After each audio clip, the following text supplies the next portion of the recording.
Hi, everybody, and welcome to Norm's Community Corner. I'm Norm from the past. Don't I look great? Norm could not be with us today. He needs some time off, personal time off, but we wish him well, and we hope we do him justice. This is a pucker factor effect. So, my name is Boats. This is Mother. Some people call her Keri. Some people call her Maurice. Wow. But we are also Facebook Live, and I want to thank you for all joining us. And please forgive us because this is our first time not being a guest on the show and actually being the person that actually has to do all the talking. So there's a little pucker factor going on. But anyway, we're doing good. And if you have any questions tonight, we're going to be talking about post-traumatic stress disorder and what it's like to live with it. She has the what's the word I'm looking for? Experience of. Well, it's not experience, but you also have the exuberant. The other end. You have the exuberant. Observation. Nope, not the word I'm looking for, but the exuberant tolerance and pleasure of living with post-traumatic stress disorder. Yes. And multiple levels. So, PTSD is a thing that's being thrown around quite a bit, and I don't know how well you people recognize people with PTSD, but we're not all animals. Some animals do have PTSD, but we're not crazy. We have issues that are going on that are hard to deal with. What is PTSD? It's post-traumatic stress disorder. I got notes right here because I'm absent-minded, but in my notes it says who can develop PTSD. It says anyone, but you know what? Animals can develop PTSD. Not so much goldfish, but dogs, cats. I think if it's your goldfish, it could. It could be if it's my goldfish. My goldfish is a murderer.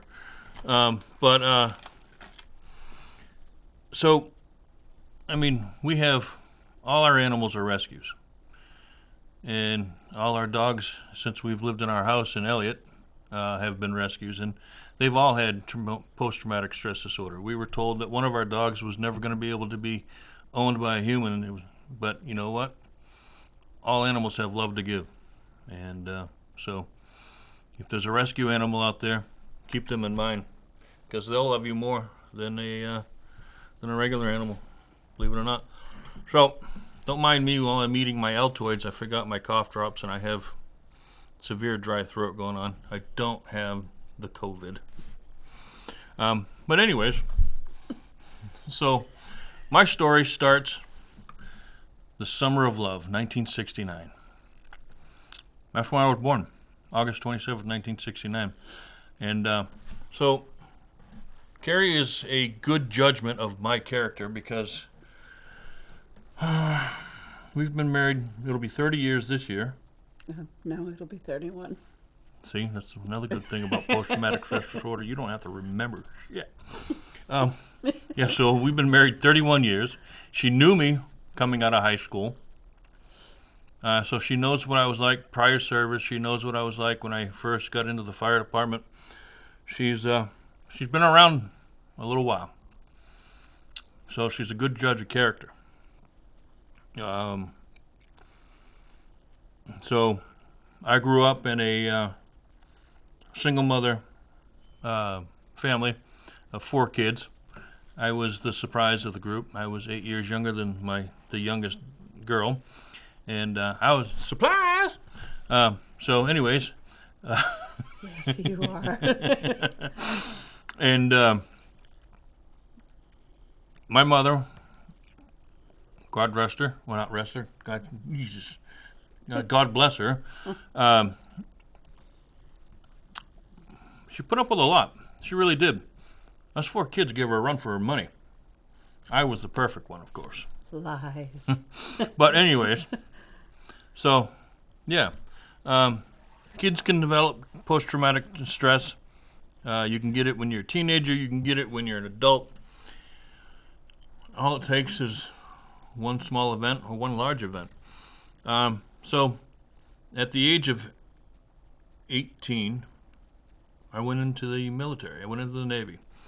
I've had this long calling, even when I was a teenager, of being a bosun's mate. I knew what I wanted to do even before I was old enough to know what I was doing. I used to be able to use the bosun's pipe when I was 10 years old. I could do all the calls. It would drive my neighbor crazy because he was a veteran of the Navy, and he could hear me doing my bosun piping out in the lawn using an actual whistle, and it would freak him out. Back in those days, they didn't know what post-traumatic stress disorder was, but now we do, and we know why he was freaking out, because some sounds will trigger it, some smells and such. But anyway, so I went in the Navy. I went and had a grand time in the Navy. I was a bosun's mate. I had a grand time in the Navy. I did 4 years active. Keri did not like the life of the military wife, and so we decided to come home, and I continued with the reserves. So I used to have a little bit of the taste.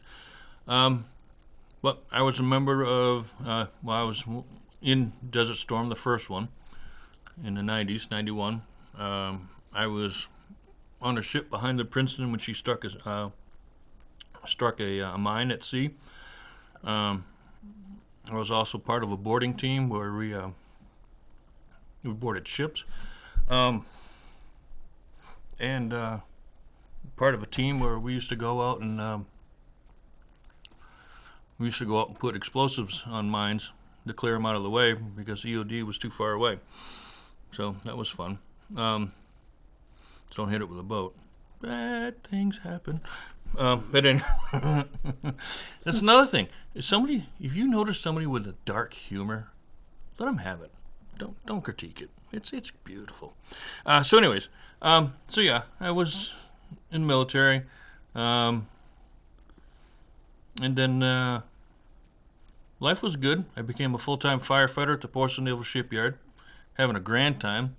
The hours are pretty hectic. It was 24 on, 24 off, 72-hour work week. But Hey, get used to it. Yeah, there was times when I wouldn't remember if I had to be home or not.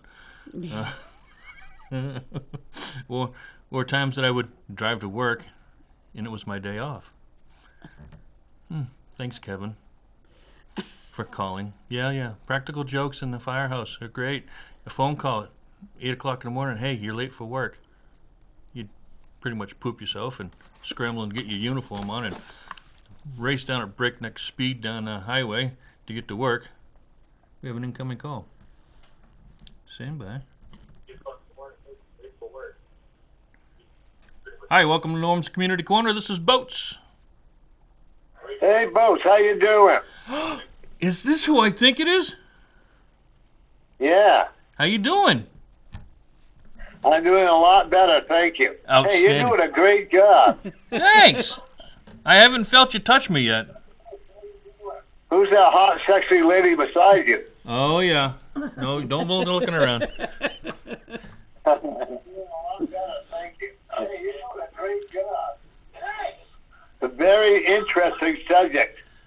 Thanks. Who's that hot, I have been thinking about it for a while, and I've been noticing it popping up quite a bit around me, so it was kind of like a sign. Good. Well, I want you to know I appreciate my very good friend, Eric, Ed, Bo Hardy. Can't forget that Ed part. Right? Gotta have that Ed in there. Nice lady, Keri. And I want to thank you so much for filling in for me. Oh, you're very welcome, Norm. It's a pleasure. Okay. I'm not gonna lie to you. I'm a bit nervous, but all right. Bye-bye now. Bye-bye. The great Norm, ladies and gentlemen. The fire department. It's why do people? Hey, thanks. little teleprompt came up, said I was doing great.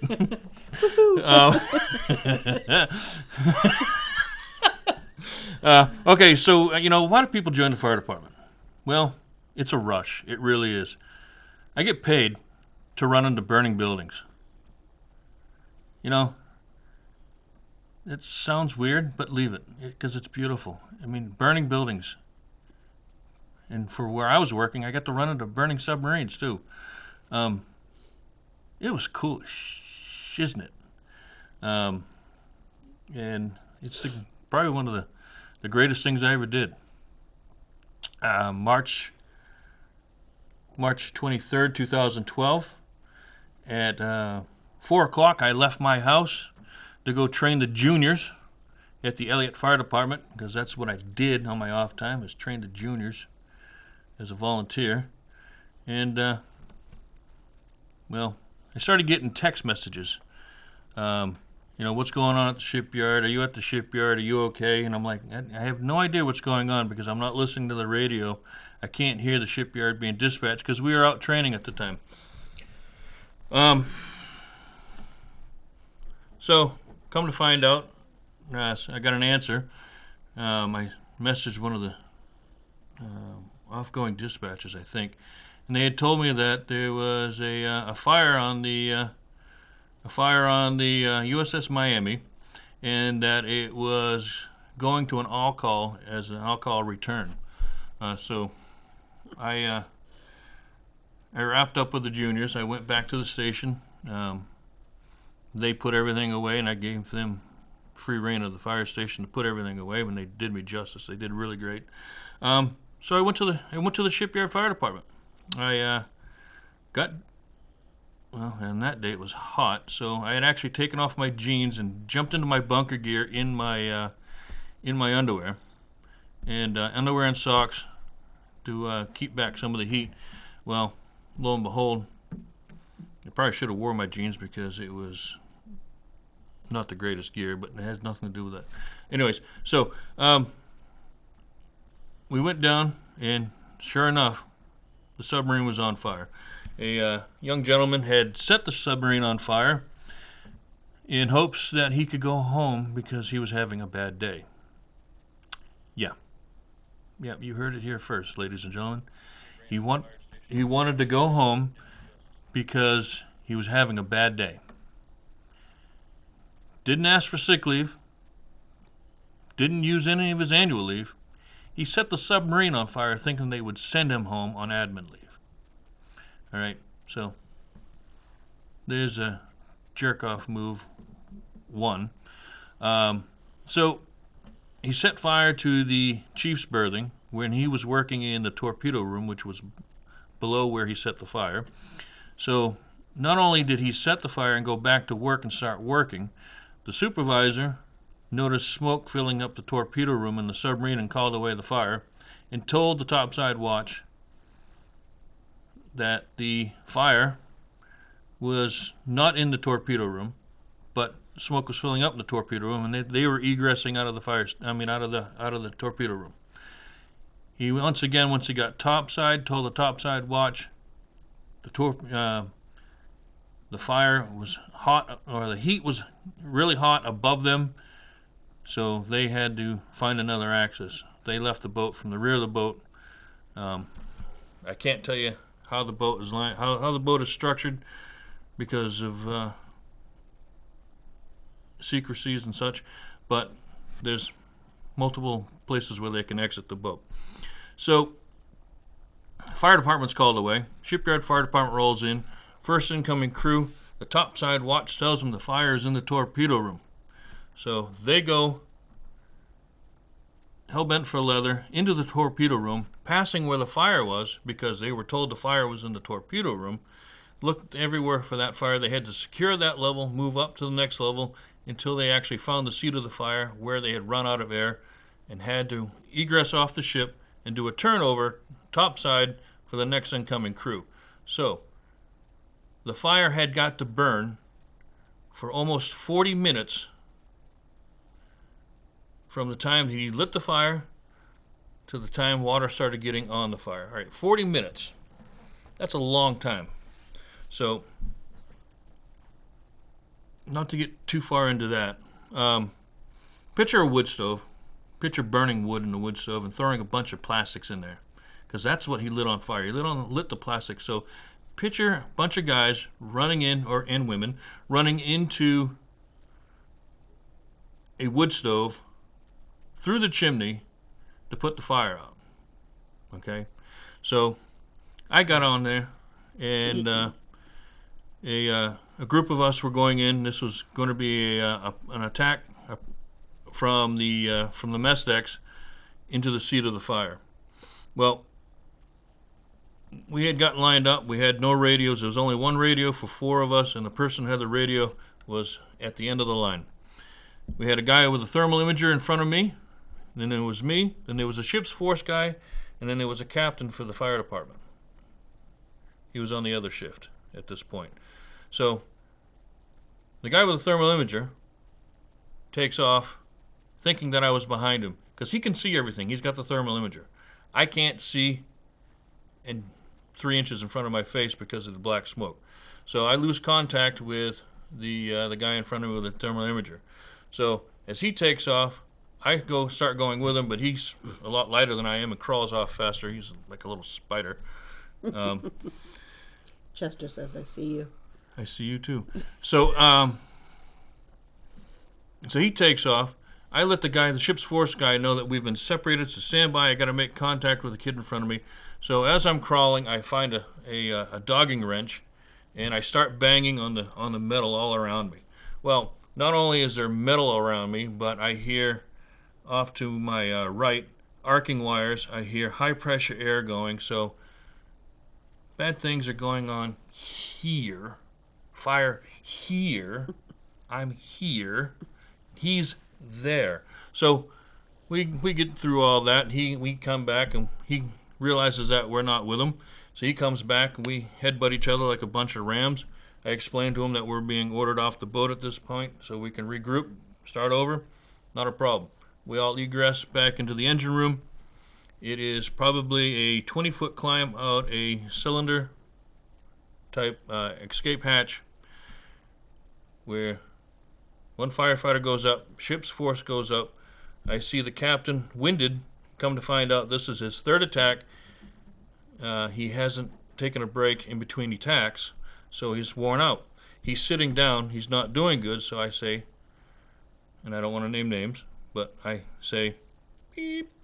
You go up the ladder first. I'll go behind you. That way, in case anything happens, I can catch you. I can hold on to you until we can get help. He swears to me that he's fine. Just wait for him at the top of the ladder. If he needs help, we'll do it. We'll deal with it then. Okay, so I go up the ladder. Shouldn't have, but I did it. I take off my air pack. Somebody grabs my air pack and takes it with them, and I tell them that I need help. And they walk out the door saying, "Yep." And out the door they go, and there's a doghouse that sits over this hatch. So this hatch has a fan on it, which is blowing air down, which is keeping the smoke out, so it's an actual clean environment down below. So I get to the top of the ladder. I'm looking down. There's the captain looking up at me. He takes a deep breath, like trying to muster up his energy. He starts coming up the ladder. He gets just about to the ladder, and I say, "Start undoing your straps to your air pack. I'll take your air pack, lighten and load." He gets one strap undone. All of a sudden, I notice when I'm starting to roll back to my right to open the door and say, "Hey, we need help in here," I hear a blood-curdling scream. And then I turn around as his eyes are rolling back in his head, and he's letting go. He's giving it up to Jesus. He's going. All right, so as he's falling down the hatch, I got my hand under the strap, got my hand around a piece of staging, and he fell. Wishboned me. Held on to him, didn't let go.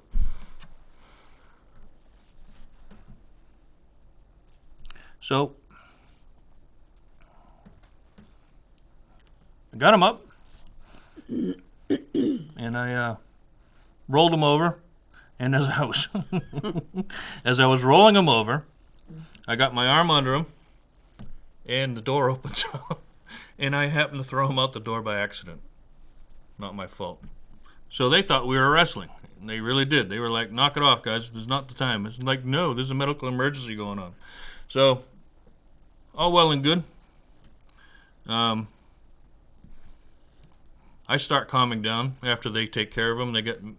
And all of a sudden, my adrenaline starts wearing off. And I start feeling this great sensation come over my body. And it wasn't a sensation of joy. It was gut-wrenching, knife-cutting, burning pain. So, as the adrenaline wore off, I noticed that there was something wrong with my back. There was something wrong with my chest. I was having a hard time breathing. My stomach hurt, and I felt like my groin was on fire. Come to find out, I herniated my L4, L5 in my lower back. I tore my right biceps, right abdominal muscles, right groin muscles. Doctors seem to think, but they've never checked. They may have torn my rotator cuffs. It could happen. You're a big guy. Yeah, fluffy. So, yeah. So, I go to the hospital. I get misdiagnosed. Seems to happen. It's just a strain and sprain. Come to find out, a couple of weeks later, I did herniate my back, and I was messed up. But anyways, neither here nor there. So we move on. August 9th, 2012. A day that will live in infamy. Ooh, fire truck. Focus. So I had gotten permission, written permission from my doctor and from my physical therapist to be able to ride my motorcycle because it would help build dexterity and balance. So I was riding my motorcycle to my very last physical therapy appointment. Very last. I was getting signed off. I was going back to work. Full time, full duty. I was going to get it. Well, so I was sitting in a red light with a small vehicle. Well, I shouldn't say a small vehicle. An old Buick sitting in front of me, and I'm laughing at this Buick because this is part of my paranormal life. I swear this was my grandfather. Everything fit my grandfather. The little cotton top on the front seat. You couldn't barely see over the wheel. Everything. All right. So he takes off. He turns left, going up the road towards Dover, New Hampshire. And I'm going straight. Well, I don't remember this, but at some point crossing the intersection, a woman in a Toyota Tacoma, while texting and driving, hit me at 50 miles an hour plus, never even hit the brakes. The only tire skid marks that she made was when her truck rolled over. I was underneath her truck. My bike was underneath her truck. We had great times. Sock Monkey doesn't like it so much. We did recover him, though. Yes, we did recover Sock Monkey. My old cell phone that was on my hip was 75 yards up the road, broken. Right? That was on my right hip. She hit me from the right side. My cell phone was to my left, 75 yards away. That's some good flight time. So I don't remember the whole incident. All I remember is laying in the road, and somebody's yelling at me to get up. So I get up, and they're yelling, "Take cover." So I make my way off to the side of the road, and that's all I really remember. Now I remember coming to in the hospital with my wife there. Didn't know how she got there. Neither do I. And I remember hearing her talking to somebody out in the hall, and he's consoling her and saying, I'm sorry for your loss, and, wish circumstances could have been better, blah, blah, blah. He informed her that they had called the state police and they're doing an accident reconstruction because of the fatality. She kind of chuckles at him. Says he's in there talking to the doctor right now. And I can't tell you what the cop said because of FCC regulations, but he swore. And he came in to talk to me. And we started talking. And all I could tell him is what I remembered, and then being at the stoplight, and I don't remember anything else. Boom, boom, boom. So I was just looking at pictures of my motorcycle from the accident the other day, and the speedometer stopped at 22 miles an hour, which shows you how fast I was going. I was only doing 22 in a 4-lane intersection. And I can recall this intersection to this day, but I can't remember anything that happened in my life, believe it or not, before the accident. I lost pretty much all my memories. Luckily to that, I had been to a therapist because of possible post-traumatic stress disorder symptoms, and she had me write my life experience from the very first memory all the way up to my last day was August 8th. I made an entry. I had been writing like a banshee. I called it the firefight within. Firefighter, you know what I mean. So, anyways, if it wasn't for her having me write that log, I would have no memories, because everything I remember from is in that 50-page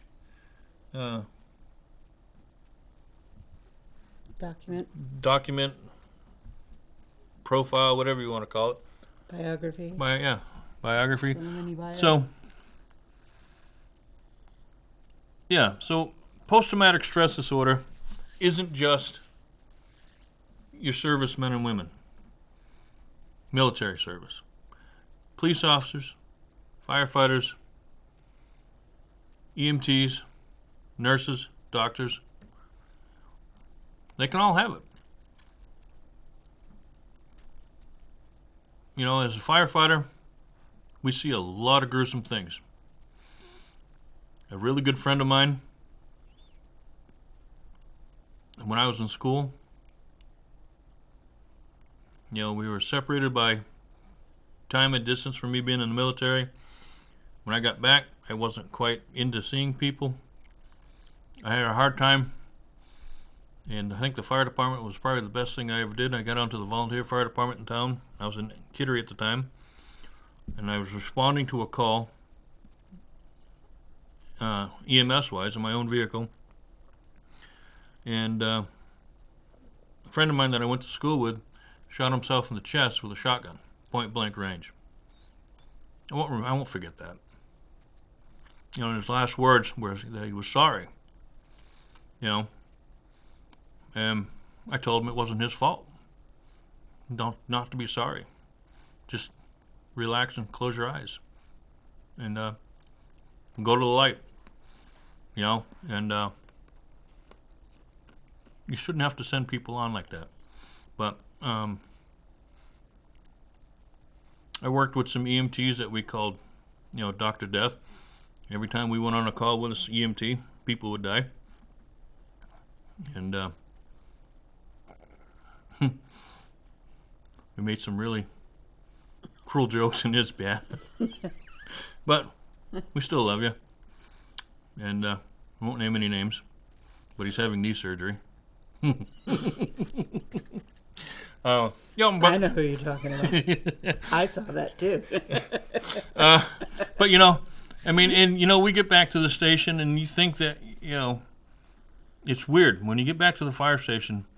We don't dwell on it. We make some really weird comments, really weird jokes.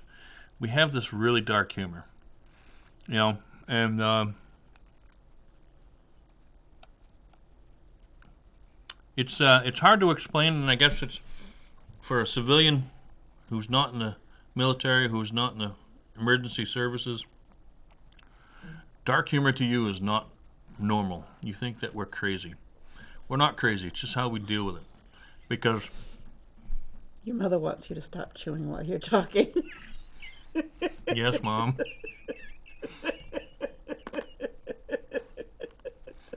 Yeah, so we're not crazy.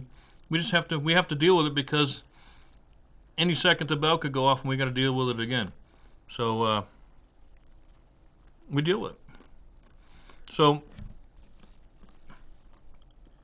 because of the Miami fire, I didn't realize that I had so many pent-up memories or things that I had put back in the back of my mind that I hadn't thought about for years. And as my therapist explained to me, the trauma from the Miami fire took everything from my past and slapped me upside the face with it with great fortitude. And I had a big ball of shiznit in my lap. So, I got a whole bunch of stuff here.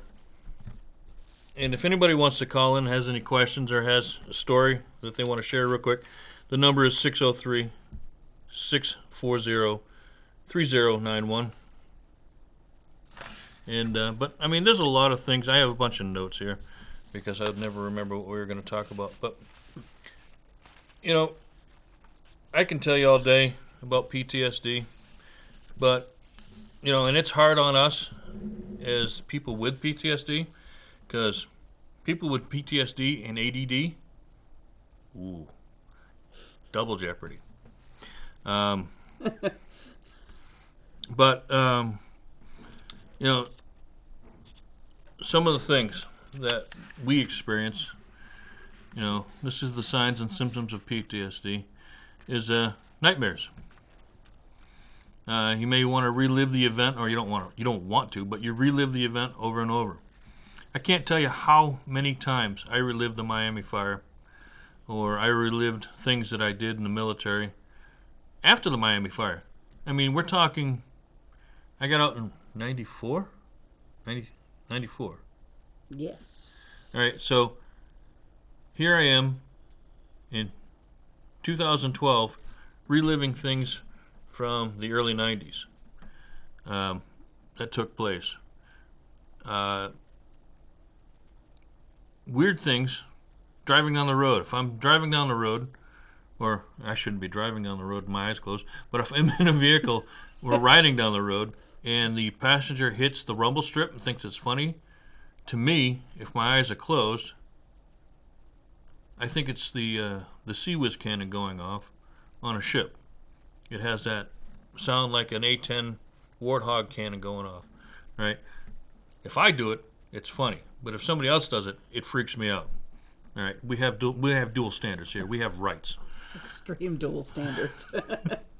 All right, so certain smells, without a doubt, certain smells will send you back in the day when diesel fuel, smoke, burning plastic, perfumes. There's a lot of things that can trigger memories. Avoiding certain situations. I don't like crowds. I won't go into crowds. Won't go to concerts anymore. She has to pay the price by finding somebody else to go with her, because we'll not do it. I will not go into a crowded area where I have to keep my eye on everybody's hands to figure out if they're going to be misbehaving. Just not going to happen. I don't want to put myself in that situation. I don't want to see other people in that situation. I have to have my back to the wall. I have to have, normally when I go to a restaurant, my back is to the wall and facing the front door. I want to be able to watch the front door. The only way that I can have my back to the front door is if somebody is with me that I can trust. We have developed code words for when somebody's coming up behind me who don't sneak in under her watch. Yes. As long as I catch it. So, like when the waitresses are coming or whatever, she'll say thunder if somebody's coming behind me, or if there's like patrons that are coming up behind us, she'll mutter thunder, you know, things like that. So, and you know,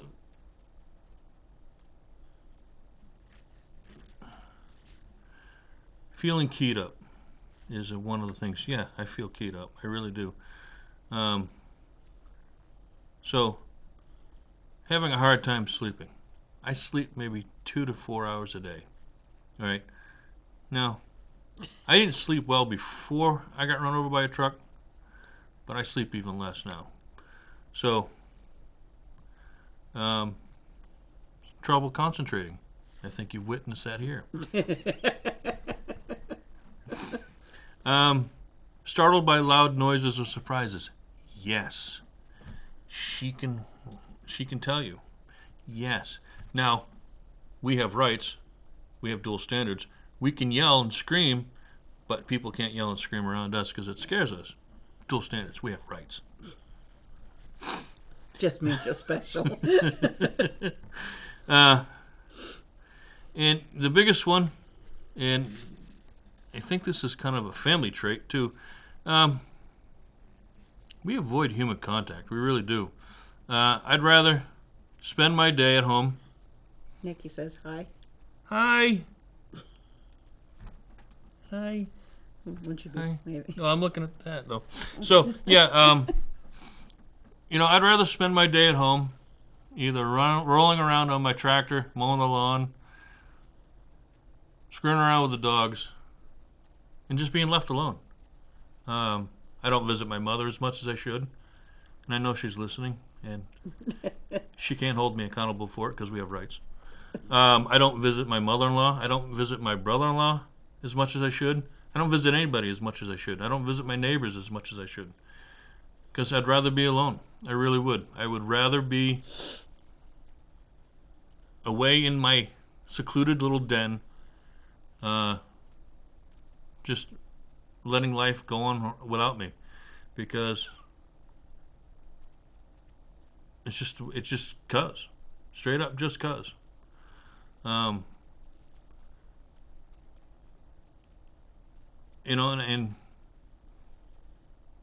I feel kind of bad in some ways at times, and it's not like I'm ignoring people on purpose, but I kind of am, but I'm not doing it. It's kind of hard to explain. So there's some things that I do to keep myself out of my comfort zone. I do paranormal research. I go around hugging mannequins at a clothing store. Freaks other people out. I think it's hilarious. Calling them mama. Yeah, calling them mama. Fondling them. Mannequins, of course, not people. So here in my notes, I also have mood swings. I have never noticed any mood swings whatsoever. None. Ever. No, it doesn't happen. Oh, of course not. Never happened whatsoever. So, yeah. So before I let her take the floor, so if you actually go to the Not completely. right. So if you go to the Veterans Association, or just type in PTSD, the Veterans Administration, believe it or not, don't cover just PTSD for vets. They actually have a great section where they talk about PTSD for children. All right, and there are a lot of children out there that have some form of post-traumatic stress disorder, whether they were abused in some form or fashion, bullied. I guess that would be kind of an abuse. They witnessed something. When I was 10 years old, I witnessed a guy hit a tree on a motorcycle. He was from the Iron Horsemen. Yeah, that happened. I was delivering newspapers. He came around Dead Man's Corner down where I lived. He didn't turn. He went straight. He face planted a tree. His brain went like a grapefruit. That's the reason why they call that right? Dead Man's Corner. But I was afraid to tell anybody that ever happened. I don't even know if I told my mother. I was afraid to tell anybody that happened because all the other Iron Horsemen came around. They looked at me like, what are you going to do? And I'm like, I'm delivering papers. So they're like, go home. Okay. So I went home. I didn't finish delivering papers because they told me not to. I watched the dude's face get splattered on a tree. Kind of cool when you're a kid, in a way. That's just morbid. Yeah. I've gone to accidents and found kids in trees. They were ejected from a vehicle and we were looking for them. There were people missing from the scene because somebody had said that there was a certain number of kids in the vehicle and we only had a few. We're like, okay, did they up and walk away? And we happened to look up and there was a kid in a tree. Didn't make it. But did we not refer to him as a piñata later on? In dark humor, maybe. Cannot confirm or deny. I won't say that on national television or television at all. Didn't happen. So, dark humor, all right? Yeah, so, the one of the bad things that happens with post-traumatic stress disorder is suicide. So, a lot of our friends out there suffering with post-traumatic stress disorder either contemplate it or do it. So if you have post-traumatic stress disorder or if you're suicidal in general, there are helps out there. There's National Prevention Lifeline, and that's 1-800-273-8255. There's a Veterans Line where you can call 1-800-273-8255. They promise not to put you on hold, but it's the Veterans Administration, so they might. There's a crisis line here in New Hampshire. I never looked up anything from Maine. I apologize. But you can text the crisis line 741741.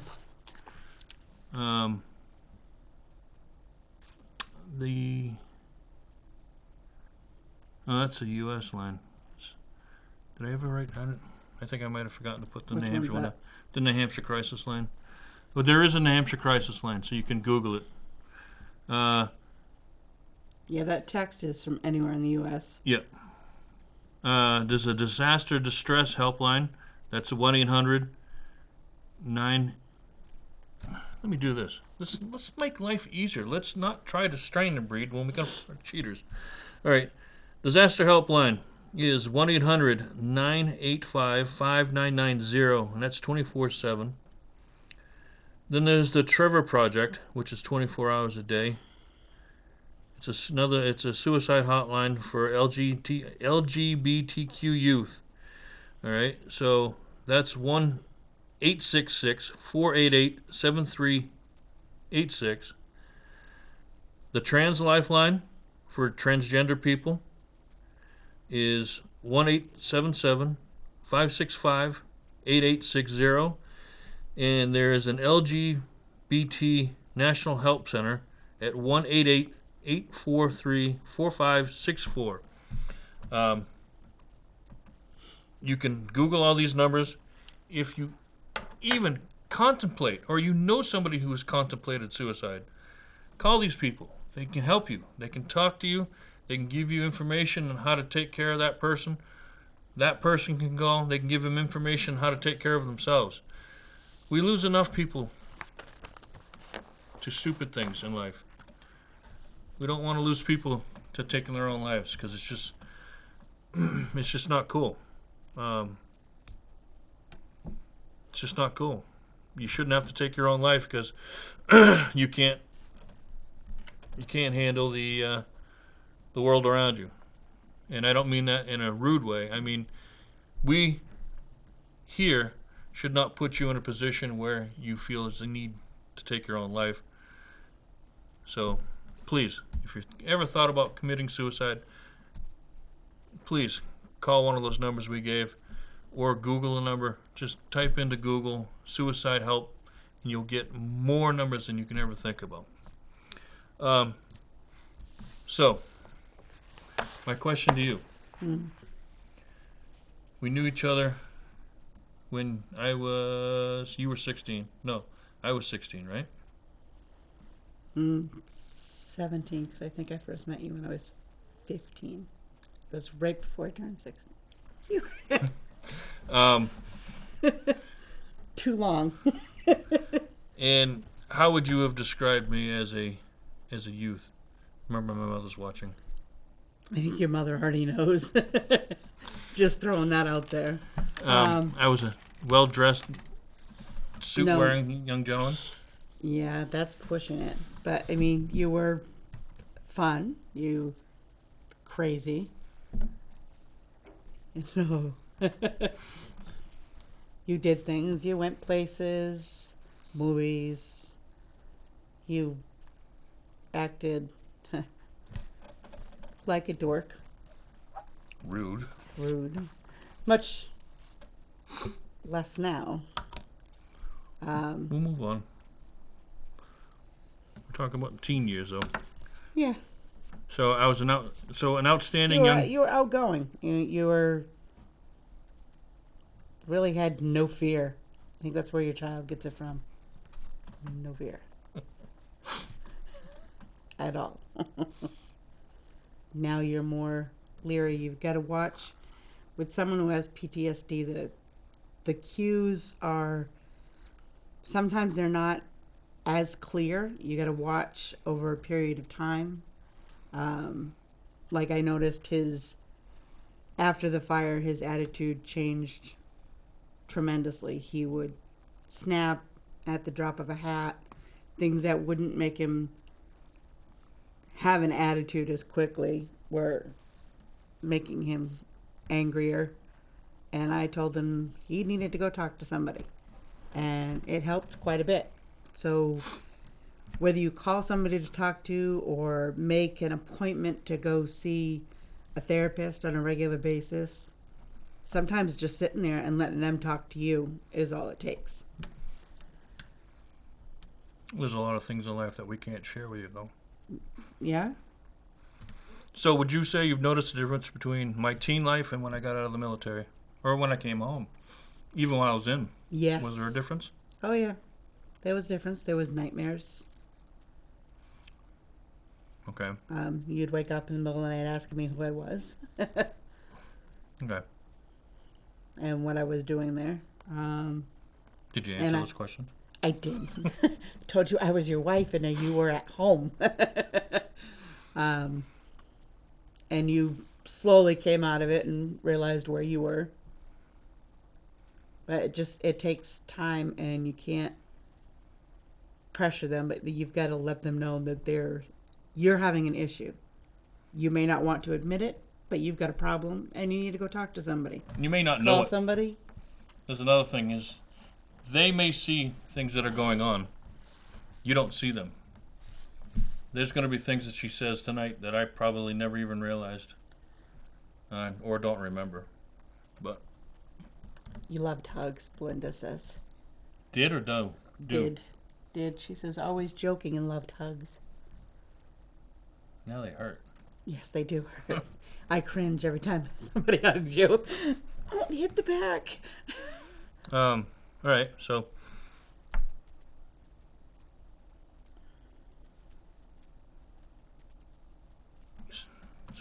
between the teen life and military life, you noticed a change? A little bit. I mean, there wasn't a huge change unless something major happened or you'd been drinking Tequila. tequila. Tequila bad. Yes. You had a tendency to go back in time. Time travel. They say it's not possible, but with tequila, it is. Also, anesthesia will make you do that as well. Okay. When you had the neck surgery and you went into anesthesia, you went right back to the fire. That's what day you thought it was. You thought you were 3 years prior. Your surgery was in 2016. Mm. And you thought Waiting it was for the government 2012. to pay for it. So you went back 4 years on that one.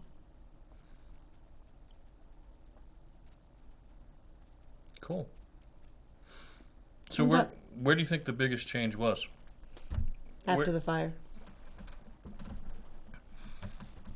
And what happened?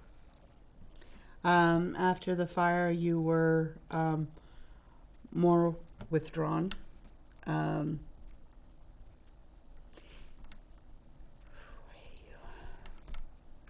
Speak your mind, woman. You felt like you let everybody down.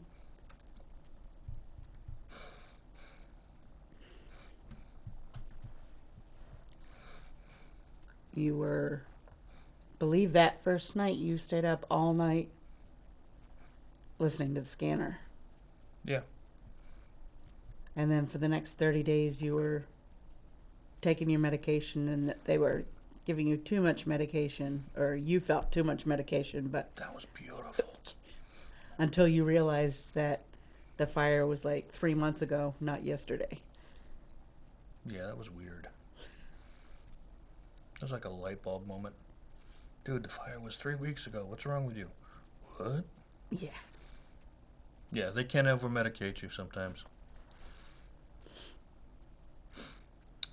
But not with the medication you need. Yes.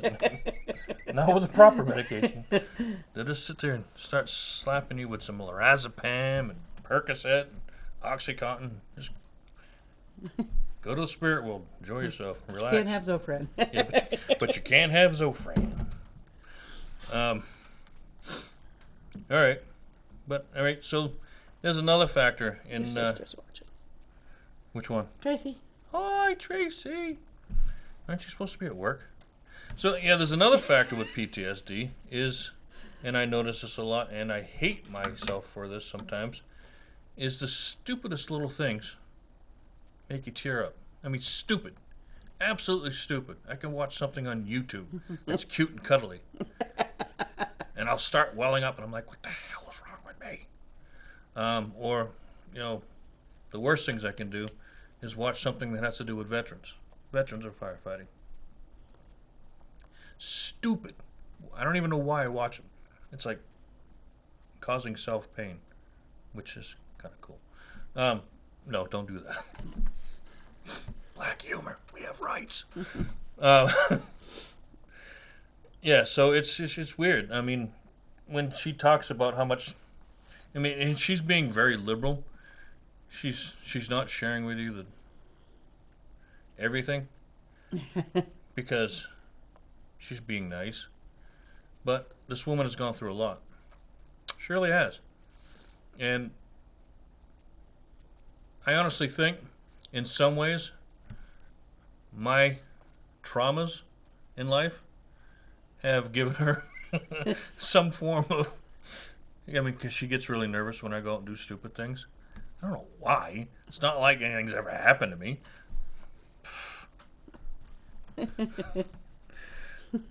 Yeah, what's a near-death Sneeze, we'll see what happens. What's a near-death experience? Twice in 3 months. Yeah.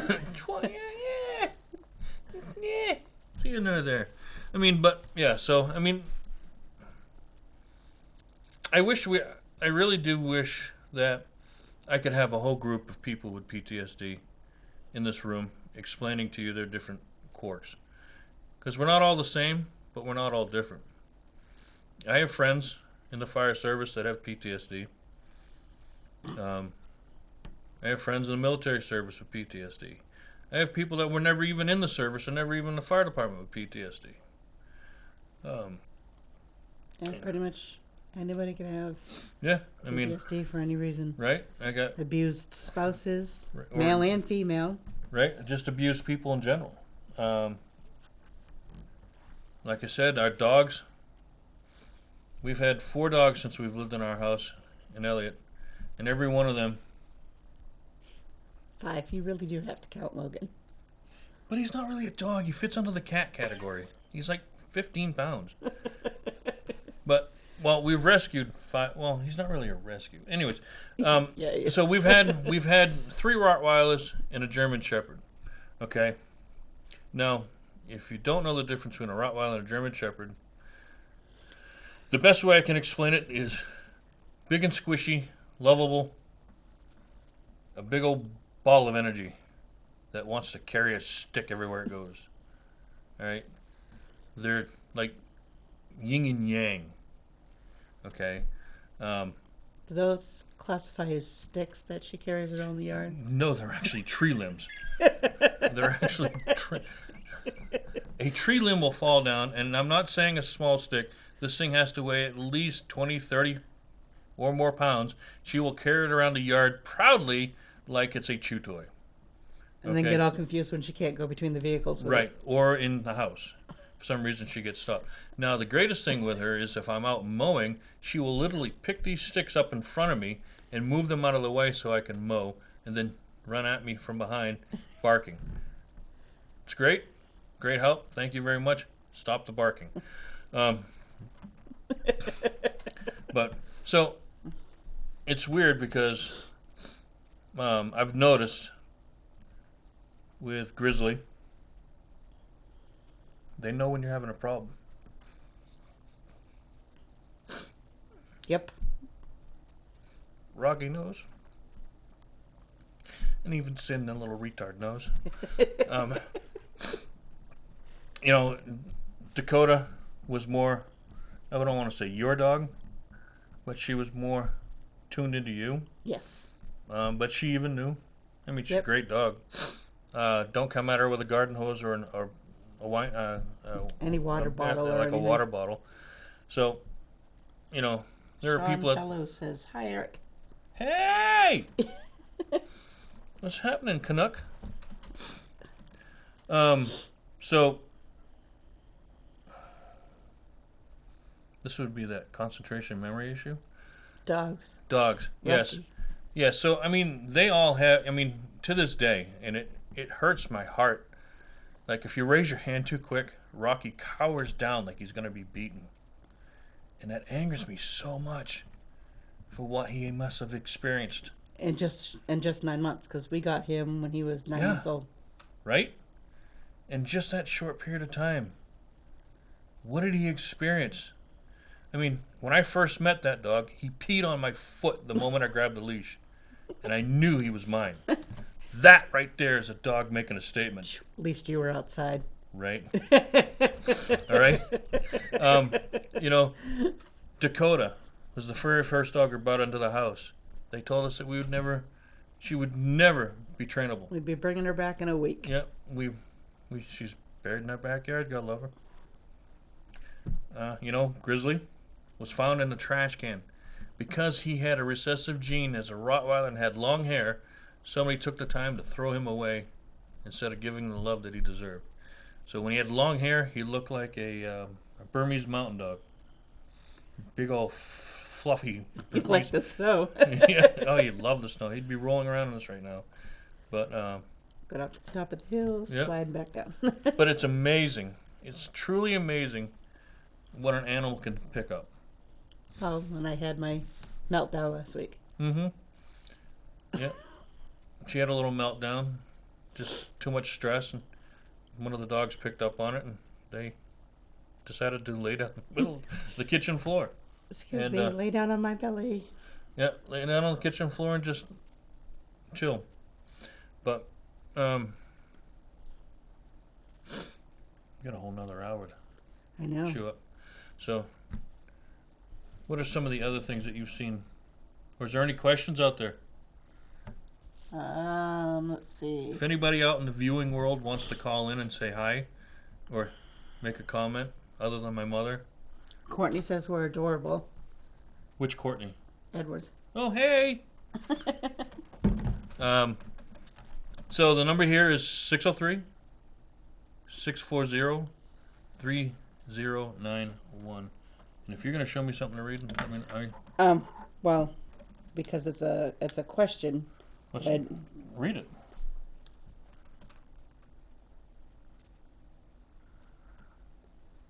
Is that one right there? Yep. Who is that? It's from your mother. Can I mention Connor's? Who's that? Someone from Seacoast Family Promise. Sure. Are you going to call in, or are you going to do it on the... I'm guessing she's asking me to mention it. So let's see. Yes. I guess we can. Connor's Climb. Tara from Seacoast Family Promise started this after her son committed suicide at 16. Okay, so it's a website, I'm guessing, called Connors Climb. Google it. Connors Climb. CLIMB. And what does Seacoast Family Promise do? They take in people that have had some hardship Or disaster? Household disaster? and help them get back on their feet again. They don't do stuff for them. They give them classes, they instruct them, and they help them get back on their feet. So they're doing it by themselves. They're not depending on somebody else to do it for them. So they help them get jobs. They help them get homes. Usually they have a silent auction every year to raise money for this. It didn't happen last year, did it? I don't think so because of Corona. Right. So if she says any more, I'll... Right. So I just wrote down like teen life, military life, fire life, and let's write down post life. Post all this life. Get a message from Karen. Which one? Static. Hi. I miss your sense of humor and loyalty. One of my favorite coworkers of all time. And that's after I got kicked out of the fire department because they didn't want me anymore. Actually, the fire department wanted you. Matter of fact, The higher-ups didn't. yeah. Well, they didn't want a broken person taking up space. So, funny fact about Karen. Karen and I used to work together at Pass an ID after I was no longer able to work as a firefighter. And she's been a long-time family friend, and got to meet her the very first time when her brother smacked me upside the head with the good old-fashioned steel Tonka trucks. I mean, knocked me out clear on my buttocks. Who is Armand? Armand LaRochelle? Yep. He is a shipyard firefighter, Yeah. or was. We How's he always doing? wanted you, Ace. How you doing, Armand? Yeah, how'd the surgery go, Armand?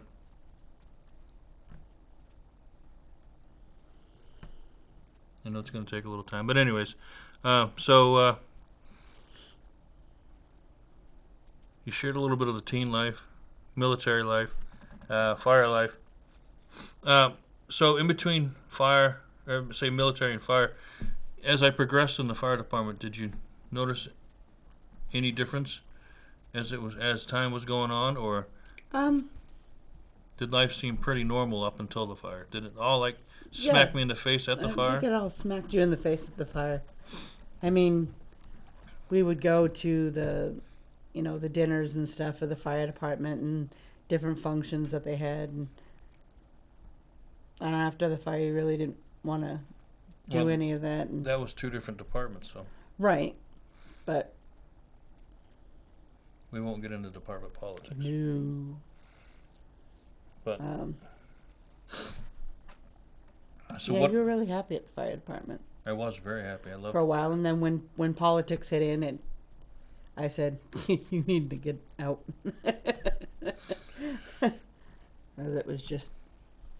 Armin says, good, doing PT now. That hurts worse than the surgery.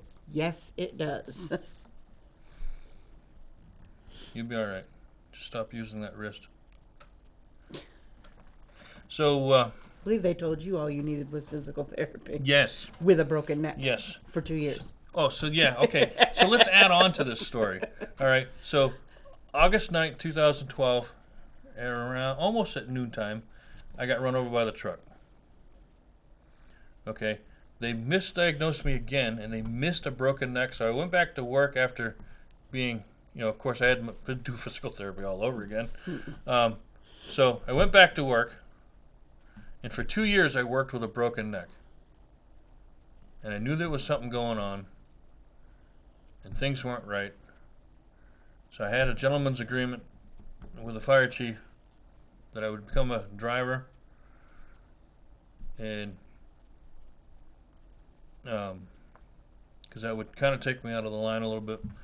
But on August 9th, 2014, almost to the minute, we were doing an evolution at a trainer on the shipyard when I separated my spinal column because I was losing feeling in my left arm at the time, and it was slowly progressing as things got worse.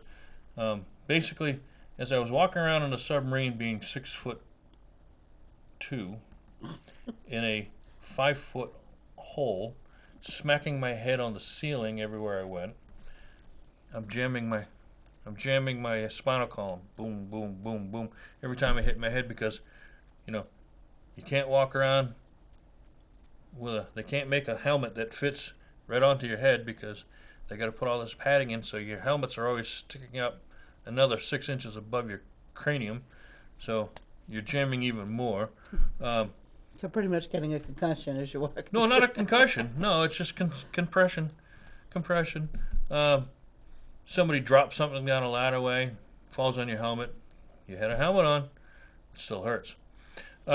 So for 2 years, they missed the fact that I had a broken neck.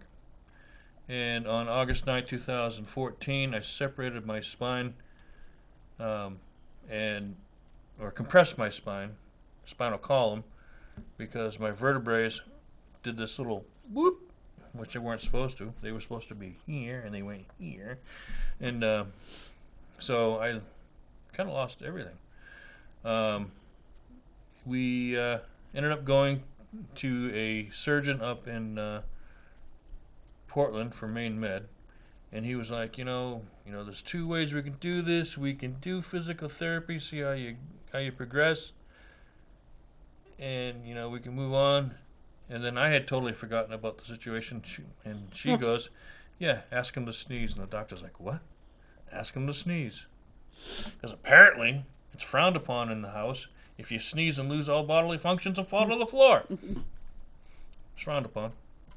It's extremely frowned upon. Sorry. So I'm glad I was home when it happened. So the doctor was like, nah, you know You what? only have one option. He's like, nah, no more physical therapy for you. It's surgery time. So yeah. Huh? Mr. Ferguson is watching. Is he? Yes. Hello, Christopher. So yeah, it was. We used to. I know we're not even going to get into the things that. No. No, we're not even going to talk about that life. Whew. That's part of the teen life that we don't share. Right, that's part of DMLA. Things you'll do in a secret organization for teens. Like eat pens. He didn't. Not- Yeah, but well, he don't didn't- even go there. Don't even bring that up. I don't even want to have to talk about that because. But yeah, where was I? Yeah, so like the doctor was like, yeah, this physical therapy is off the table. It's emergency surgery for you, which took 6 months for the government to approve. If anybody out there is ever on workman's comp for the federal government, Don't stop fighting. yeah, don't stop fighting. Call your congressperson, your representative, federal representative. I can't speak for state level workman's comp. Never had to deal with them, but federal level, their whole game is to brush you under the carpet. They would rather pay for the person faking. That's only going to cost them a couple $100 a year, versus someone like me who costs them a couple thousand, if not 100,000 a year. And because I go to the doctors every month. Every month I'm at the doctors for 3 or 4 appointments every month. So I don't know what the doctors charge. I just know that I ain't paying for it. Government broke me. Government's paying for me. That's Chris sends a bunch of laughing faces with a thumbs up. that'll be for another day. Chris goes boats. So what have you had to change in your life because of me? But I know. not injury wise. I mean, because that's a whole different world. I mean, we could talk about it, but I mean. Well, no. Now I just know that if I want to do something, and I just go do it. I ask if you want to go, You say no. Ask if you mind. You say no. I go do it. I don't sit back and just not do anything anymore because I got tired of just sitting around. I have a really cool story about Chris Ferguson. We'll have this discussion after she's done. Oh no. No, this one's. You might be getting scared. No, this has to do with Desert Storm. Oh, I gotcha. So I just, if I want to do something, I just like, my girlfriend and I, Which one? 2 years ago, my girlfriend Melody, Oh. I think 2 years ago, because Oh, we yeah. had to miss last year. Yeah, when you went on your We girlcation. started doing a friendcation. So we get together either for a weekend or a week every year. And hopefully this year pans out. We're supposed to go to Washington, D.C. in May.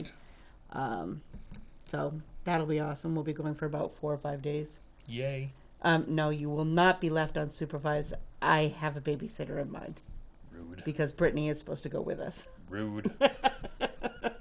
So there is a babysitter planned. Who? Lauren? Chester.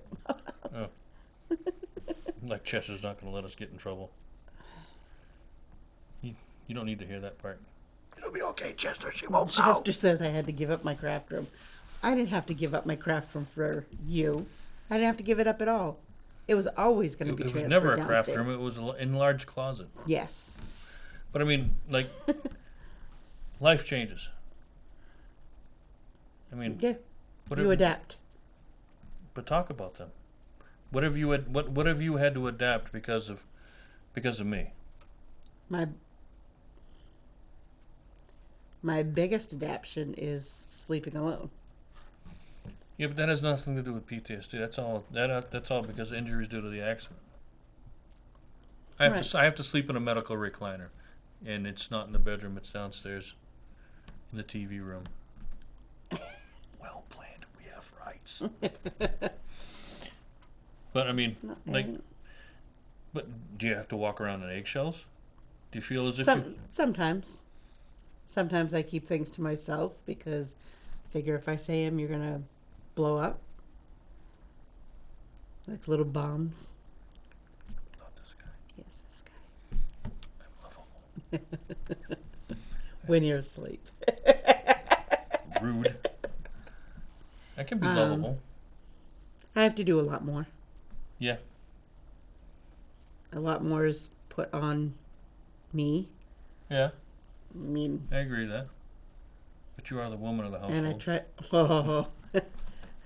And me not allowed to hit him with a frying pan anymore. Doctor's Perfect orders. opportunity. Doctor's orders. No, I think that's, there's just a lot more that I have to do. So when last week when I had that little burst, I think I deserved it. Yeah, I'm not saying you didn't, but As you come up the stairs and find me on the floor. well, yeah. Wanted to make sure you weren't dead. I didn't know who was going to cook supper. Right? But I mean, so PTSD and living with injuries, I guess you could call them, right? Tracy can't hear us. Can't hear us on. I don't know. She goes, "Why can I not hear you?" Turn the volume Yeah, up. on the Windows Live, or not Windows Live, on the Facebook Live, you might have to hit your little icon. Hit icon speaker. When she comes home, she's got a pound on you. She loves me. I'm her favorite brother.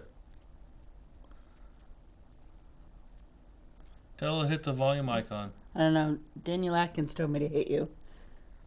Rude. So, yeah, I guess there is kind of a, because you see me sitting here moving around. I'm not 100% handicapped, but I'm not handy-capable either. There's a lot of things I can't do.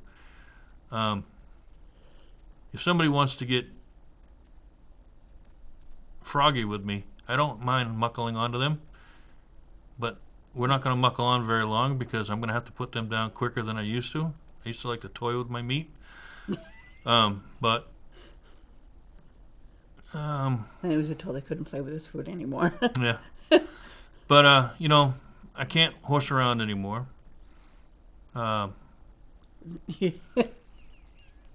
Brittany just said it looks like a speaker trace.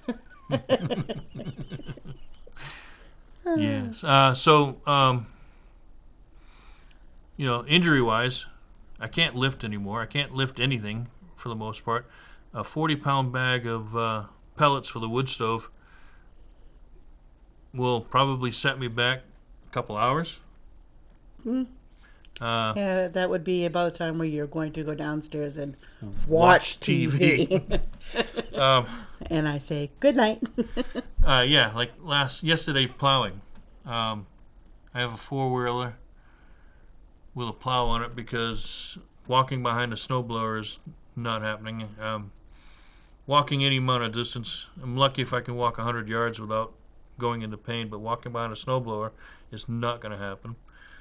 So even plowing with a four-wheeler hurts. You know, the sudden stops, you know, those little jolts and stuff. Riding my motorcycle because I refuse to give up my motorcycle. And I know my mother doesn't care for him, but she's going to have to get over it. You know, this summer I was going to have to give up my motorcycle because of balance reasons. And, So your sister is driving. okay. It's not working. She tried everything. She'll have to watch later. And your child says, no texting and driving, ma'am. So, there we go. That just happened. Yeah, so I now have a Schooled trike. by her niece. I now have a trike, and I don't have to worry about stability issues. But I didn't get a good chance to try it. Run the hell out of it this year because of the heat. That's another thing that is the cold. The cold in this part of the country is just murder on the bones. The heat is murder on the bones. There's like a happy medium, like the spring and summer. I mean, spring and fall. That I can actually move around. But if it's going to rain, life is bad. But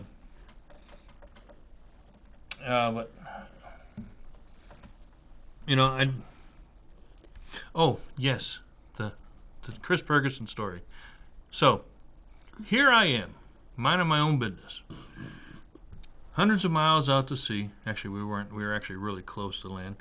I was on an Aegis cruiser, the USS Normandy, and there was a raffle for when if they had to fire cruise missiles inland, that we were whoever won the raffle was going to get to push the button. So a bunch of us won. And if you ever remember the old I think it was CBS, I believe so. they showed the cruise missile going down the street of Baghdad, and it actually turned a corner or went around a corner. That was launched from our ship. So Mr. Ferguson was in the mix. I don't know. I'm going to assume he was in Iraq at this point. But so ends up that my rotation for winning the lottery to fire the cruise missile, believe it or not, was actually in response to Chris Ferguson's Army unit calling in fire support.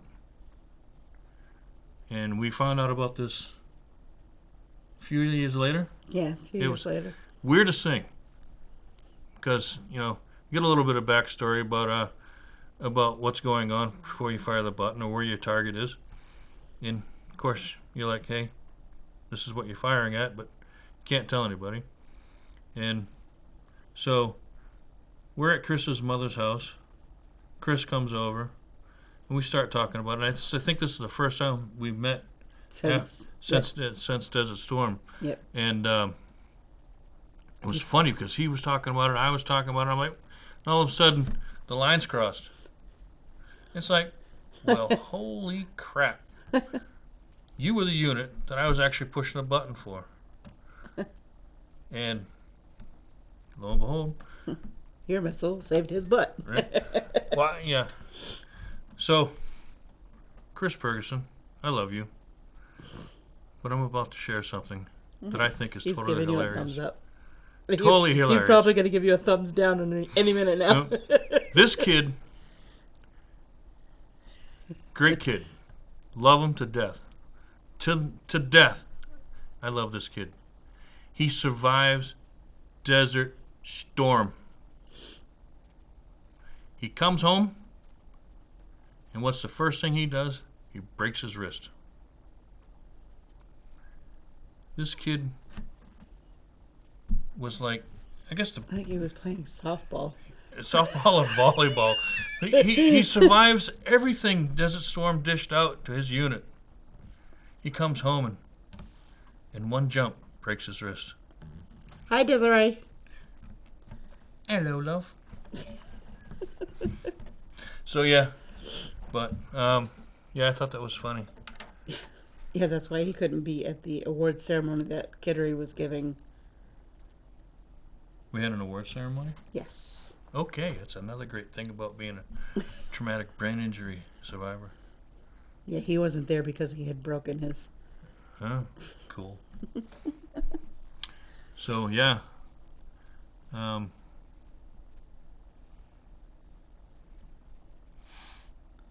yeah, crickets. So if anybody's got any stories they'd like to tell about their PTSD experience, please call in 603-640-3091. You can share anything you want. We probably have to make it quick. I don't know how much time we have in between phone calls, but yeah, please call in. Because I think I can remember the very first, another story is when we first came home, fireworks. Fireworks bad. Yeah. Fireworks Portland. bad. I remember that. Yeah. Well, two things happened. One, was that the same night? That was the same night that there was some sort of bar fight or something like that. And Yeah, you were, she was angry with me because I put her up against a car, but it was for her protection because she almost got hit. It was a bar fight that broke our head out in front of us, and I mean, like danger close, within arm's reach, people ducking, me moving her over. Desiree says she has PTSD as your barber. That's not PTSD, baby.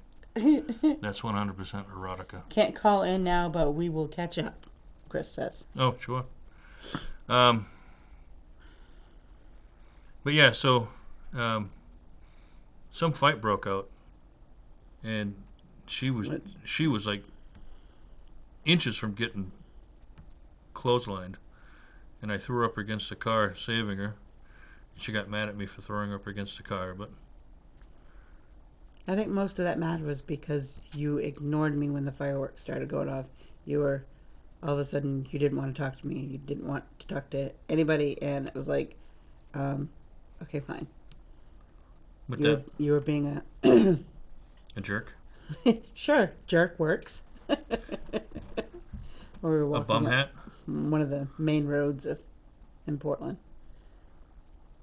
But now we understand. Yeah. So that's another thing you guys look forward to when you experience it for your first time being on the other side is don't be so judgmental at first. Understand, because even back when I got out, they never really talked about it. The whole PTSD thing never really came about until the late 90s. I mean, they started studies about it in the 80s, but the whole word PTSD never really surfaced until like the late 90s, early 2000s. But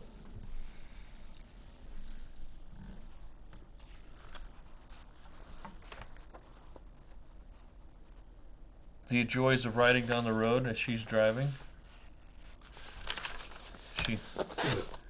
She makes a great chauffeur, but her driving abilities No, are we don't want to hear that. It's because you're not driving. Your driving abilities sometimes scare me. Okay? I'm triggered.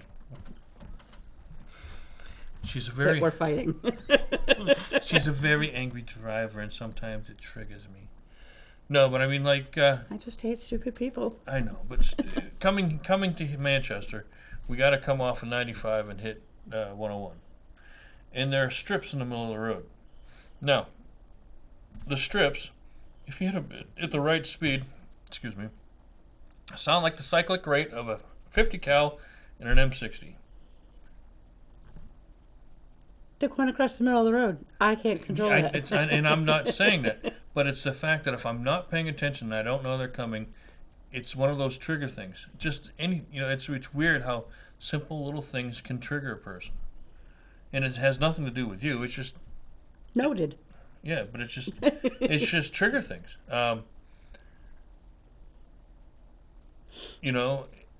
Fireworks don't only just scare Logan,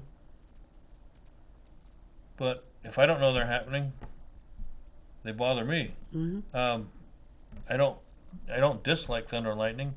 I don't like being woken up to the sound of a close hit. Things like that. There's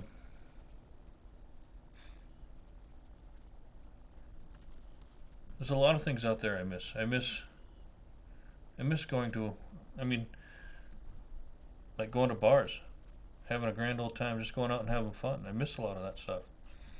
But it's not going to happen. I don't care who you are. Because it never fails. Whenever I get to a bar, especially at the American Legion, there was always somebody there that wanted to square up. And I'm like, why? Why do you want to do this? Because you're so intimidating. It's not. I'm a beautiful person. This is my disguise, though. People They're don't drunk and recognize me, stupid. right? But you can't do that now. And that's another thing. Is not only with PTSD do you have to look out for people. You're constantly on the watch for people, like walking down the street. Just walking down the street from the parking garage to here.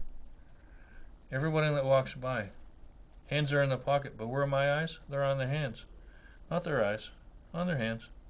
Because I watch their hands, I watch their eyes, watch their hands, watch their eyes. I gotta sit there and scan them, and because back before I got hurt, Tracy now has sound.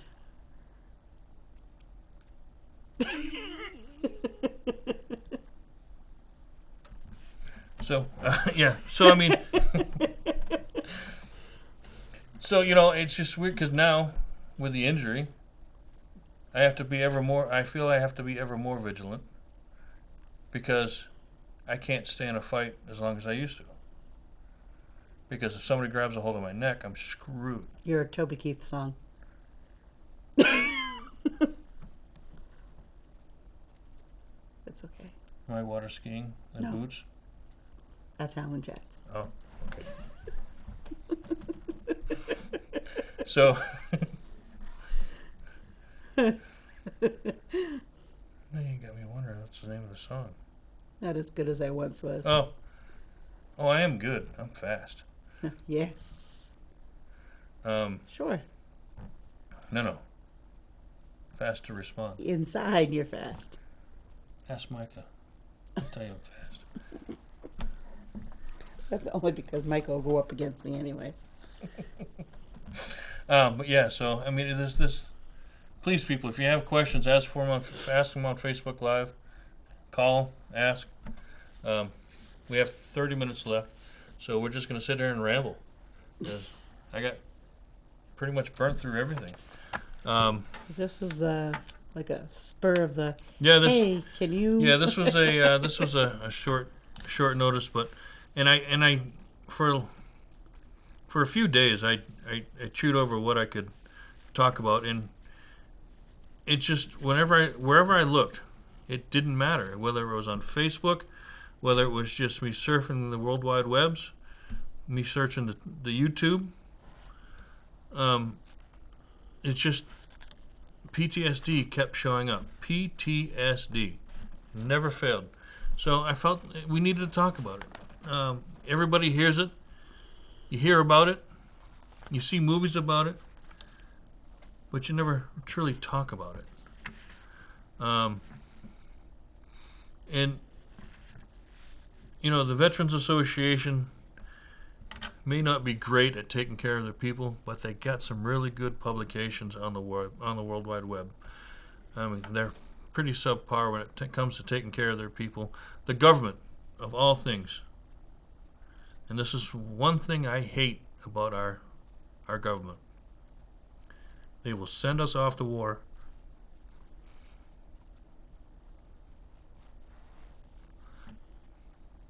but they won't fix what they broke. You can't just throw somebody back into the real world for being in the military. I don't even give a shit if they weren't at war. Hey, none of that. Ship. You were doing so well. Yeah, I know. That wasn't a voice in my head, by the way. I don't care. You do 4 years, you do 20 years, and they just throw you back into real world. The first thing that happened was when I came out, civilians were stupid. Absolutely stupid. Could not understand why civilians did the foolish things they did. Come to find out, they're just going through life. But we're so, and I hate to use the word brainwashed, I really do, but we're so programmed into having a structured life that we know it from this point to this point we're supposed to be doing something. This point to this point we're supposed to be eating lunch. From this point to this point we're supposed to be doing something. 18 hours a day, every day. This would go on for 4 years. And then they throw you out into the world. And they do nothing to deprogram you. They just leave you to society. And one of the bigger things that are going on right now, and especially after this long war we're having right now with Afghanistan and such, is our vets are coming home. And they're choosing, because of their PTSD, they're choosing to live on the streets, away from everyone. It's their way of escaping. You have vets that have served this country well. You have people that have Bronze Stars, Congressional Medal of Honor recipients that were living on the street. Ben says thank you for your service. Which Ben? Ben Bartholomew. Hi, Ben. You know, you have Ira Hayes, Marine, one of the flag lifters of Iwo Jima, died face down in a puddle of blood because of what he saw. You know, that was World War II. You know, World War I, World War II.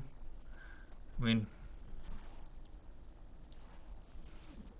those people went through hell. Korea, Vietnam, you know, I don't care what year the war was, or what war it was, or when you were in the service. There seems to be a, not really a stereotype, but you can tell somebody by the way they hold themselves, by the way they talk. That they've been in the military. Right. And then you got us firefighters who, you know, and this is one of the biggest things that I hated for the longest time was the word brother. Brother! Brother! But now I understand it, you know? Because now that I've lost the brotherhood, for the most part, and not really lost it, but I've been separated from it, I'm no longer a member of it, it feels weird.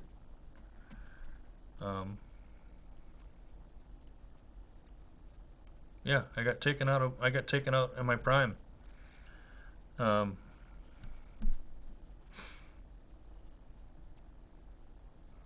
It's weird. But you know, you'll see cops, firefighters, always razzing each other. firefighters razzing the ambulance people who are not firefighters, or just like, their sole job is EMT.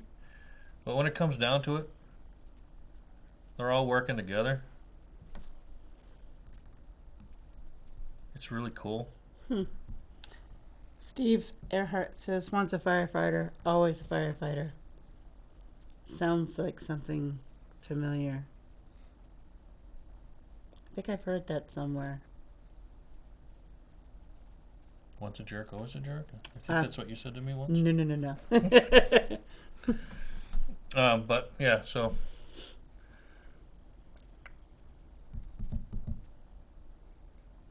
I lost what I was saying. But Steve Earhart was there. Yep. He was there that day the kid shot himself in the chest. Oh, was he? Yeah.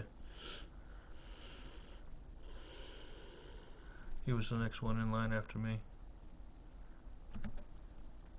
I'm just looking over my notes.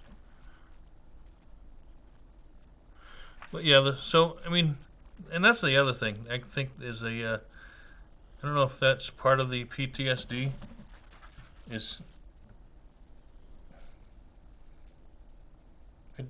felt like a failure. You say that a lot. But you didn't fail them.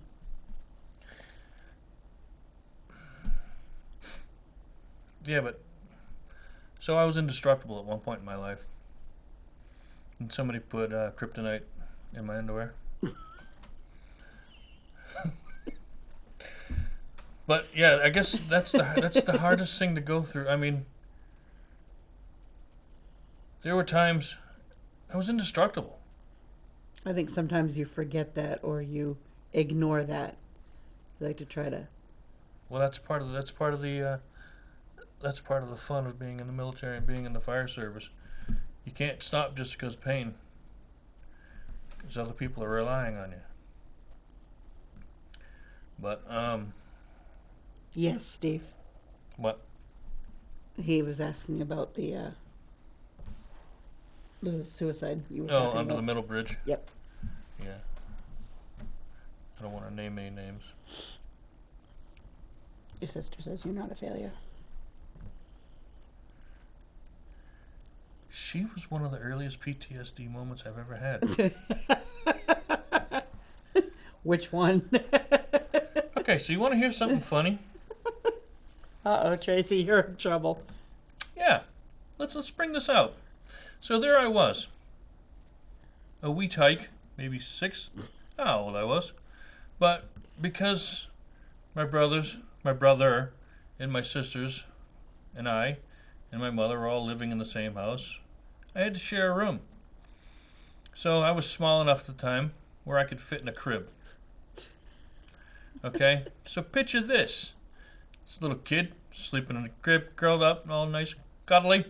I doubt that, but go ahead. I was comfortable. I was in my onesies. All right? So, next thing I remember, Face down. the crib was shaking.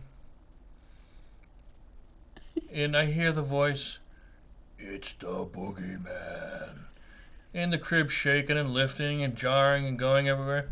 So, this guy, being a wee little tyke, kicked his way out of the crib, breaking all the rungs, did a nice little barrel roll, and I don't think I ever touched the floor, making my way to my mother down in the living room. So I made it down the hallway, down a quick corner, into another corner, without touching the floor. I used the wall. Like a little spider monkey. Right? So, imagine that, being a kid waking up to that. Oh, that's not what she thought you were going with. Oh, no. Is she talking about the time she kicked me out of the tree? Face down in a stream? She's telling you to go ahead and tell it. Face down in a stream? I thought he was going to read the story of me letting him face down in the stream. I don't remember that one. Uh-oh. Go ahead, tell us the story. Keri will read it. There was a time when we were climbing trees and she thought she'd be cool and kicked me out of it. And I hit every branch on the way down. Is that the stream? Because that was near a stream. That was a little rude.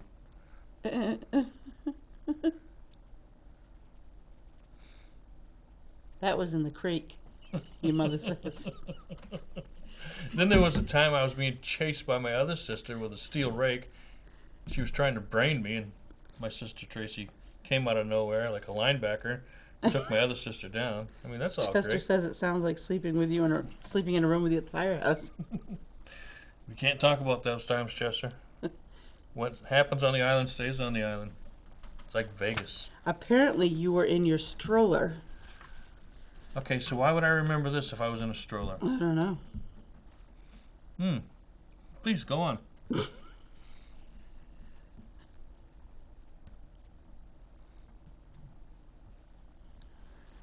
Picture from your child? All right, we'll go on with the story. So, I'm going to assume that... Is she responding? Or went face first in the stream. Okay, so let's. I think I know where this is going. She All right, probably pushed she's the stroller. leaving out some very, very big pieces of information. All right, so where I lived in Kittery, we had a creek. It's part of Spruce Creek, and She's saying the creek. okay, so if she was rolling me along, it would probably be in the field in front of our house, where the big house is now. All right, and there used to be cuts into the bushes where we could go down and swim. Right, so over here was a section where the stream came down. We could actually catch eels, and over here was where there was a big muddy bog of tidal seawater. Okay, but the one thing that my sister's leaving out is there's a 30-foot hill that goes from the field to the water. She's laughing. Right, 30 feet. She probably let me free fall, going downhill, bouncing around in a cart. Your mother remembers the crib incident. She You should. tore out all the slats screaming. I wasn't screaming. I was speaking loudly with an authoritative voice. Stroller went down. 30 feet into the water. Okay? These are the things that she's leaving out. So, I don't remember that, but thanks for that. Love you. Maybe someday when you're in a wheelchair, I can repay the favor. Actually, I think I'll be in a wheelchair before you. Brittany would be pushing us both. Right? Like the day we went in the Eric, go boom.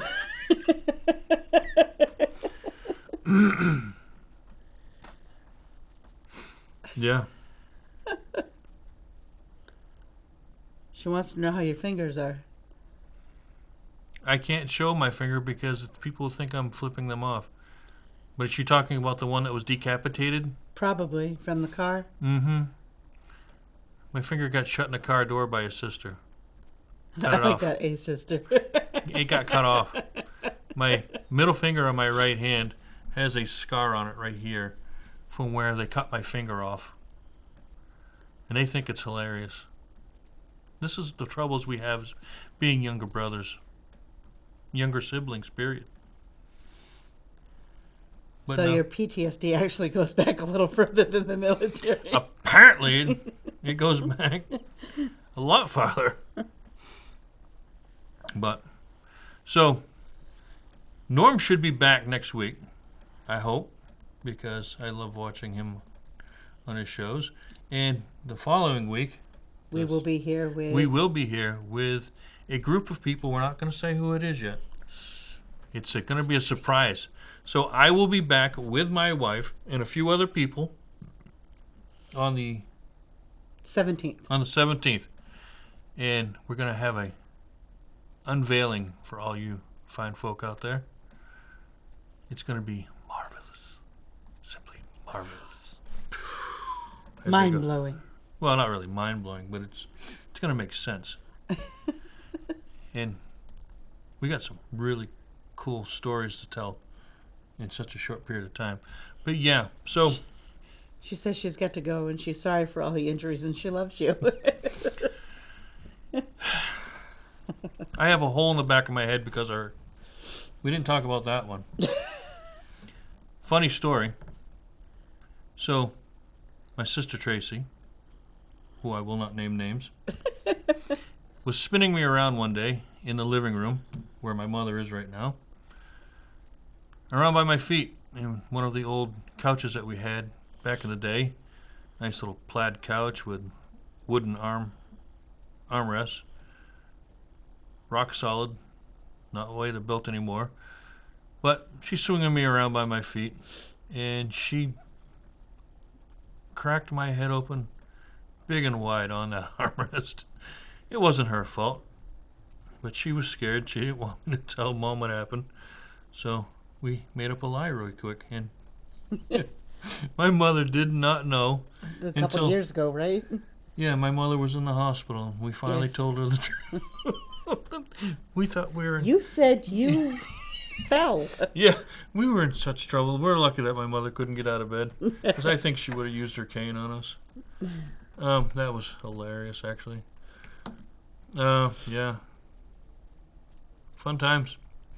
So, please, ladies and gentlemen, if you know anyone that is experiencing post-traumatic stress disorder, help them out. Help them get help. If you know anybody that is looking at hurting themselves, if you know anybody that has hurt themselves, if you know anybody, see, okay, I just had a friend out in Washington whose son committed suicide.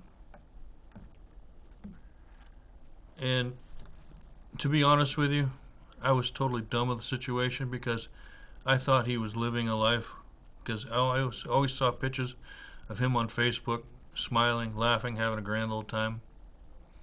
And he ended up taking his life while his parents were away on vacation. He killed himself by train, suicide by train. And if I had known, I probably would have reached out and tried to help him. I'd help anybody. I really would, because I can't, it hurts me to see people take their own lives because of issues stemmed from their life. It's just, when you take your life, you're not ending the problem. At that point, it starts to be like a fireworks.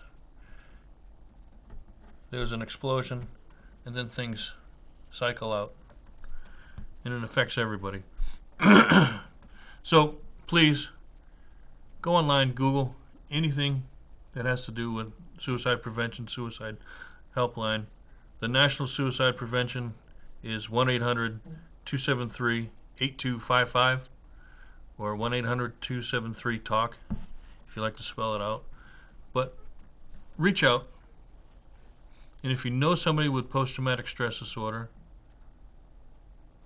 and they need help, urge them to get help. I fought tooth and nail not to see a therapist because I thought I was weak. And it was the best damn thing that ever happened to me, other than getting married or having a child. But we won't say that because I don't want them to know. Secrets out. But yeah, you're not weak by going to a therapist and telling your story. The woman I saw, beautiful heart, beautiful mind, Wendy Hogue out of York, Maine. Great post-traumatic. I mean, even after the Miami fire, she's great in critical stress debriefing. She took three of us in, me and two others, and discussed, because believe it or not, I was at the Miami fire, got injured at the Miami fire, but when I got run over, I totally forgot about the Miami fire other than what I had written down. So what I had wrote down in my experience was what I experienced when I wrote it. I don't remember anybody else. I wrote my experience down. I didn't write anybody else's experience down at the fire. So when these two other firefighters had issues and almost lost their life on that submarine, to the point where they were out of oxygen because they got trapped on that submarine. They're crawling out of the submarine with no air, holding their breath, hoping that they're actually going to see the light of day again. You know, one firefighter had 2 children. The other firefighter had 3 children. I had 1. We were all married. We all volunteered for the same town. And in one day, one stupid act almost rid the town of Elliott of 3 of its firefighters,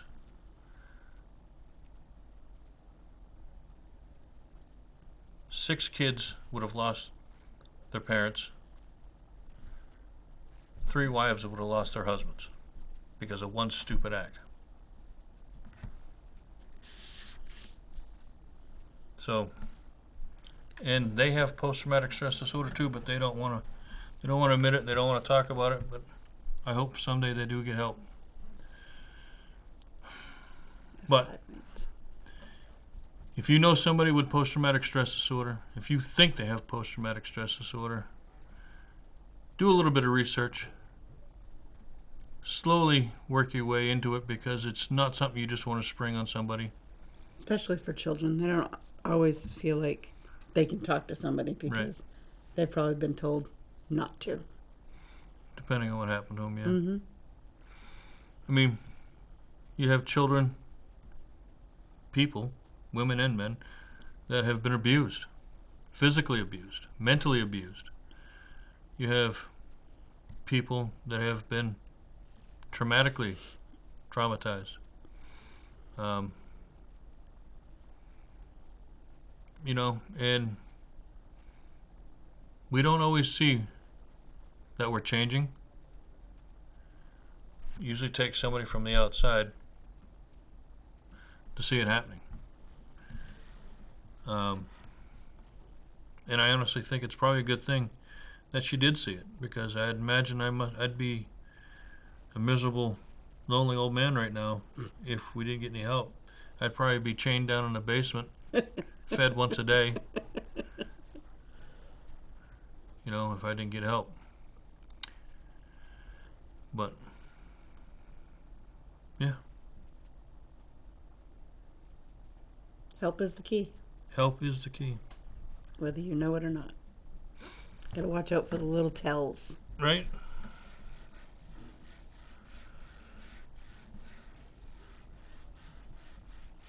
And with the current temperature in the United States, police are not the enemy. Fire department, EMTs are not the enemy. Business owners are not the enemy. Stop trying to hurt people. Not saying you in general, but in general, there's no reason to try to hurt somebody just because of what they do, or just because you're angry at a situation. Learn the facts. Truly, learn the facts. And I say this to every American, every person in the world. You get told something, that's fine. Listen to what you're being told. But always verify what you're being told, because it may not be true. People around this country did not deserve to have their buildings burnt down because they are angry at a certain situation. Just wasn't. It's not happening. Not cool. You want to protest in this country? Protest. Protest peacefully. You want to hurt anything? Go out and break sticks. Break them over your knee. Feel like a man. You want to burn something? Burn those sticks that you just broke in a pile, as long as it's not too dry out and you have a burn permit, depending on your local community. But don't hurt somebody else because you're angry at what's going on in the world. You know, they were angry over the whole George Floyd incident and other things, and it's here nor there. Understand the life of a police officer. Understand the life of a firefighter. Understand the life somebody in the military. Their life is not easy, right? Every day we wake up, we want to go home. So don't police officers who are pretty much in the, but neither here nor there. Respect your police officers. Comply with your police officers. If you don't like what your police officers are saying, deal with it with a grievance later. Don't do anything stupid. With that said, I want to thank you all for hanging out, for letting us Amuse you for a couple of hours. yeah, I mean, I'm sorry that it wasn't. Incite you? Yeah, I'm sorry that it wasn't 100% kick Ashley is a great person. I'm sorry that it wasn't 100% great, but we got some information out there. If you have any questions, feel free. Call the helpline. Go down to the website. Yeah. Seek out counseling. Message me on Facebook. Have talk a great to you. night. We love you. We'll see Norm next week. Peace, love, and trail mix to you all.